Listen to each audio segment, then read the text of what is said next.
It is the glory of God to conceal a matter. To search it out is the glory of kings. This is the Message to Kings podcast.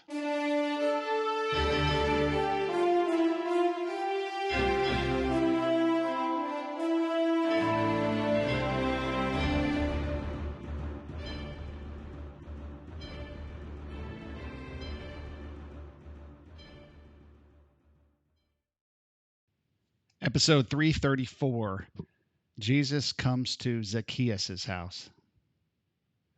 Luke 19, then Jesus entered and passed through Jericho. Now behold, there was a man named Zacchaeus, who was a chief tax collector, and he was rich.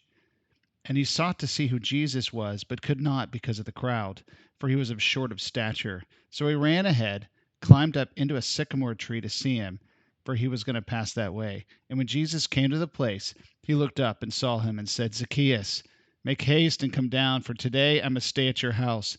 So he made haste, came down, and received him joyfully. But when he saw it, they all complained, saying, he has gone to be a guest with a man who is a sinner. Zacchaeus. Check out his description. Chief tax collector, and he was very rich. Tax collectors are basically, we talked about this before with Matthew, but tax collectors are Jews who betrayed their countrymen to collect taxes for Rome. And the Roman tax collector system basically said, I need X amount of talents for this year. And they would basically set a dollar amount or at a sum amount of, Roman taxation. Whatever the tax collector collect in addition to what was requested of the Romans was their profit. Most people in that time period despised the tax collectors because they were the ones who collected the money. They had even Roman troops that would help them to go collect the money. Then they would get above and beyond, and almost always they would steal from the people for that profit portion. Rarely ever was it just 10% more. It was 20, 30, maybe even more than that. Because whatever they requested they would get, and the Romans would get their cut, and the Romans rarely ever complained about a tax collector who was zealous and collected all his money, much less the extra money that they got. So they're stealing from their countrymen. This is the equivalent of maybe like corporate theft in America, or overtaxation. It's almost like a legalized arm of theft, where it's taken into account and covered up at a scale that's pretty crazy. He's a chief tax collector, which means he's the chief of many of these tax collectors who are betraying their own people to collect money on behalf of Rome report to him. He's a guy who has meetings with multiple tax collectors and sets forth the values and the incomes and the tax rates. And hey, let's spend more time here to collect X, 10% more money, or let's raise the money here. I'll give you a bonus if you get more. That's the guy. He is incredibly wealthy, and he's protected by Rome. And the Jews despise him, but they don't have the power to do anything about it. So he most likely is a chief of the sinners, as they say, but he's also a chief thief. And he's got a tremendous amount of wealth. His description in the Bible is he was rich. He's so rich. Now, the name Zacchaeus, the other description of him, that he was short in stature. That would probably imply 6 inches shorter than the average person. Back then, people were much shorter. Zacchaeus is much shorter than them.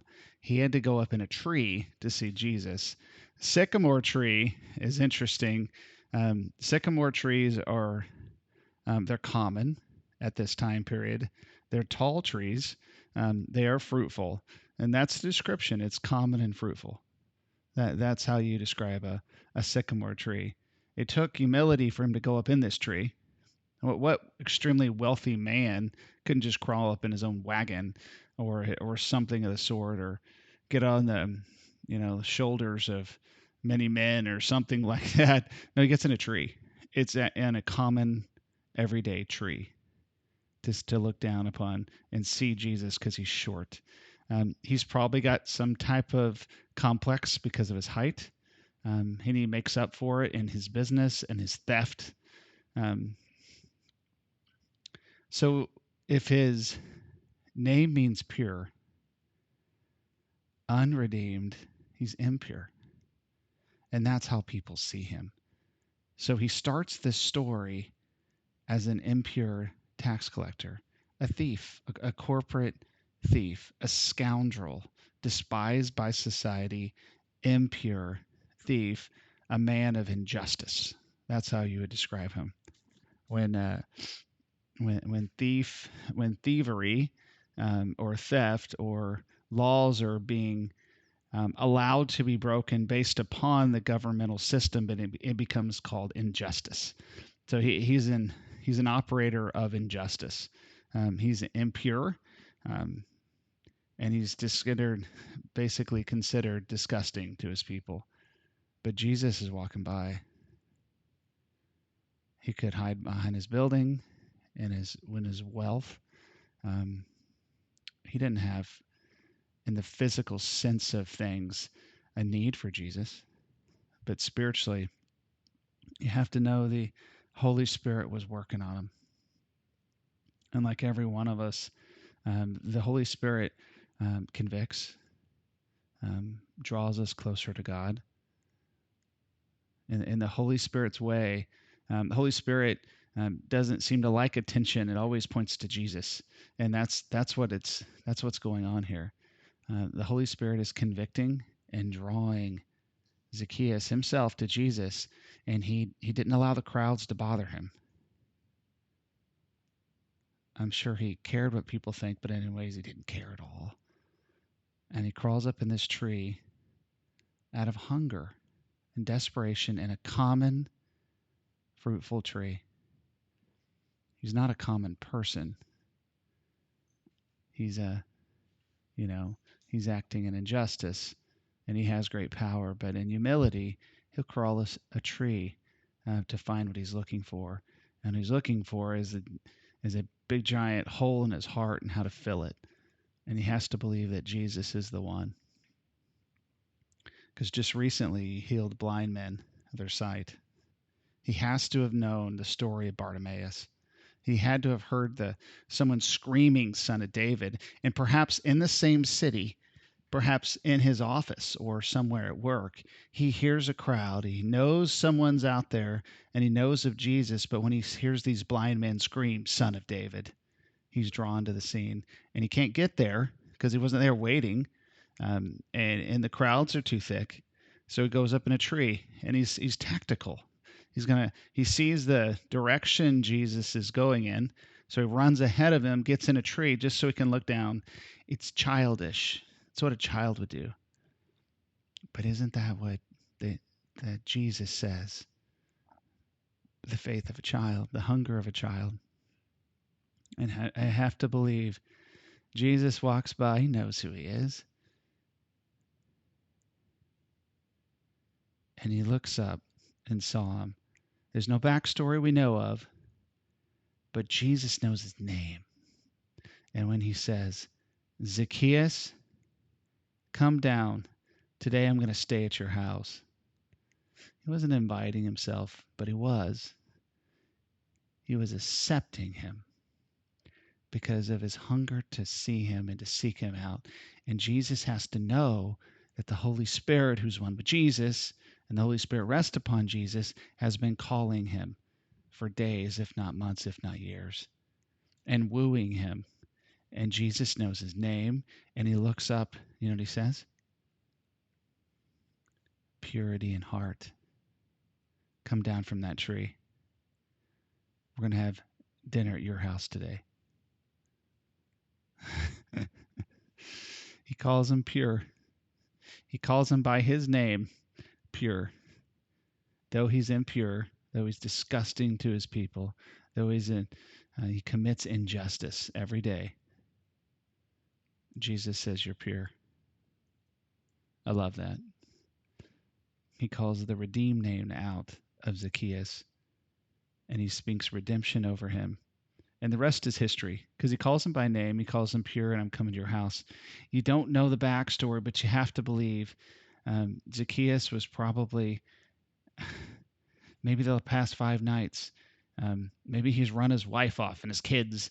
Maybe he doesn't have wife and kids, and he's got a giant house, and no one's never at his table. He probably says to himself, no one wants to be at my table. I have everything but nothing. And perhaps Jesus looks up and says, pure Zacchaeus, come down from here. I'm coming to your house. And this is the God of the universe saying, I'm coming to your house. It's near the end of the Bible, and it says, I stand at the door and knock. And that's what's going on. Zacchaeus stood and said to the Lord, look, Lord, I give half of my goods to the poor, and if I have taken anything from anyone by false accusation, I restore fourfold. Of course he did, because that's where he got it all. It's this huge house. His income was enough, just a practical sense of a 10%, increase of what the Romans are asking for is probably reasonable. And that would pay for his house, times 3. But he's got, treasures of gold and jewelry and whatever from all the people that he's stolen from. His house had to be a treasure, a treasure trove of riches that were taken from people. And he says, I'm going to give half of what I have to the poor, and anything I've taken from anyone by false accusation, which means he lied. He lied. That he accused someone of some type of crime or some type of additional values, or said the tax rate's really an extra 2% this year, and he got their money, and he didn't even give it to the Romans, right? That's what he's going to get back fourfold. And Jesus said to him, today salvation has come to your house, because he also is a son of Abraham. For the Son of Man has come to seek and save that which was lost. So to conclude this episode, this is a message to the corrupt businessman, someone who commits injustice, the corrupt, even mafia member, drug dealers, anyone who makes money through crime. That's what this is. Someone who commits injustice. That's another one. Anyone who steals. This message is for you, because that's what Zacchaeus was. He was a thief. He was a thief. Not in a rob the drugstore manner, but in a massive corporate organized manner. He was a corporate thief. And there is salvation for everyone who believes. And what did Zacchaeus do? He humbled himself, and when he heard the cry and he felt the conviction, he went to Jesus, and he did whatever he had to do to get to Jesus. That's the key. There is a humility and a hunger that's required to get to Jesus. And then when he submitted and he brought Jesus into his house and invited him into his heart, he obeyed and did what was the next step. He needed to make things right. And to make things right, he had to give back all that he had stolen and more.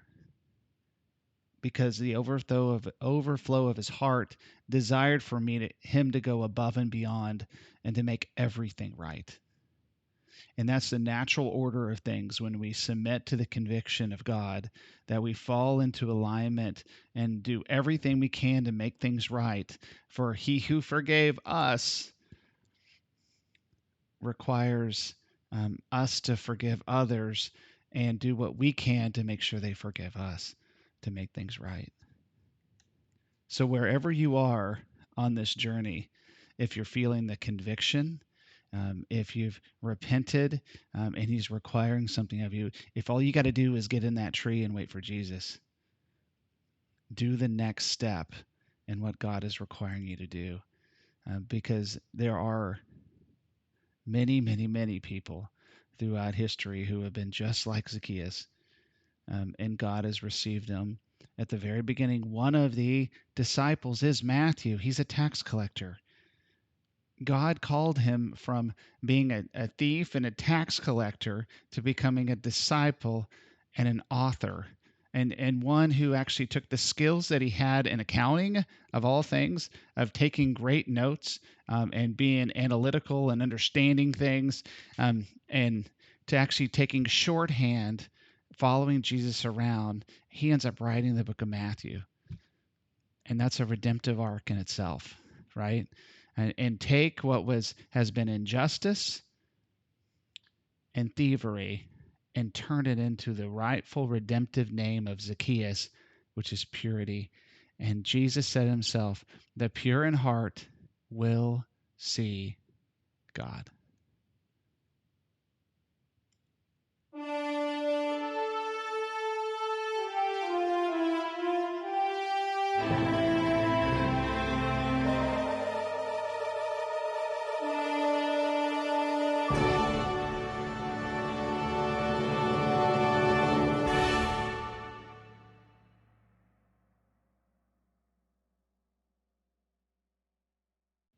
Thanks for joining us for this episode of Message to Kings. Feel free to check out the website, messagetokings.com, or if you want to chat, email us at messagetokings@gmail.com.